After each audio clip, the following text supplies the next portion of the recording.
Think about any time you've had a lodging issue on your farm. Take corn, for example. After a storm, corn blows down, what's the first thing you do? Okay, after you panic, right away you call the seed dealer and you blame the seed corn because, well, this variety fell down, that other variety stood fairly well, so it has to be the seed corn variety. Here's what we're going to tell you today. Quit calling the seed dealer. It's not the seed dealer's fault. It's the fault, most likely, of fertility. It could certainly be something like drainage or compaction, but most likely it's fertility. That's what we want to focus on today.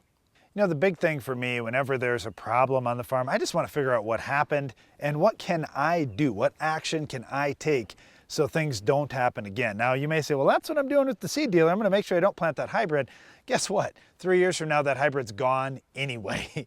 The hybrids are going to change every single year. And, you know, you just never know when those wind events are going to come. And certainly there are some hybrids that are a little more prone to these issues than others. However, I'm going to give you a story that's probably 15 years old now. I had a chance to go out to Francis Child's farm. He was farming on the east side of Iowa. And at the time, he was a world record corn grower, the first guy to go over 400 bushels.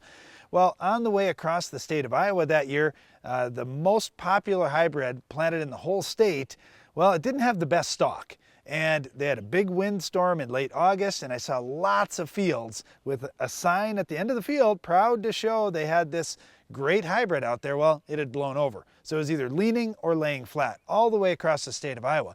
I get to Francis's farm. Well, what sign do I see first? That same hybrid at the end of the field. And I said, Francis, I'm not calling you a liar here, but how do you have that hybrid and yours looks great and everybody else that planted that number, it's laying on the ground?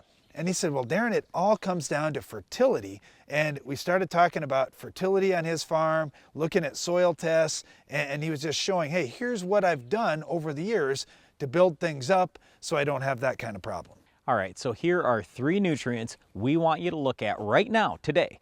If you've had any lodging problem in any field, go to the soil test from that field, look at these numbers. First, potassium. We want that potassium number to be in the 6-7% range for ideal stalk strength. Now, granted, we often say 4 to 8%, okay? But if we're not above 6%, we're really not going to maximize that stalk strength. So we want high levels of potassium. That's really important. And I don't care what your parts per million says if it's high. I mean, if it's really low, then obviously I do care. But I'm just getting at, let's say you have 400 parts per million of potassium. That may not be enough if you have really heavy soil to get up to that 6% kind of range with potassium. Okay, the next one is manganese. Do you have at least 20 parts per million on a DTPA test? Not a Malick 3, but a DTPA. Do you have at least 20 parts per million, preferably more? Okay, the next one would be copper. Where are you at on copper? We'd like to see at least 2, 3, maybe 4 parts per million of copper, something like that. So if you can have good potassium levels, good manganese levels, and good copper levels, generally speaking, you're in pretty good shape. And then the other thing, of course, is on the excess side, we don't want you to overdo it with nitrogen, especially real early in the season. Well, when it comes to those nutrient levels Brian was talking about, he's talking about soil test levels, and you certainly have to have a good soil building program to get all those things up to levels where we should be okay.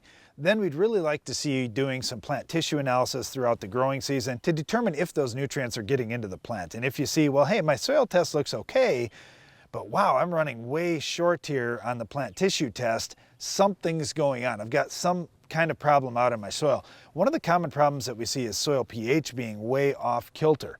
For example, with manganese, we have trouble getting manganese into the crop if we've got a pH that's above 7.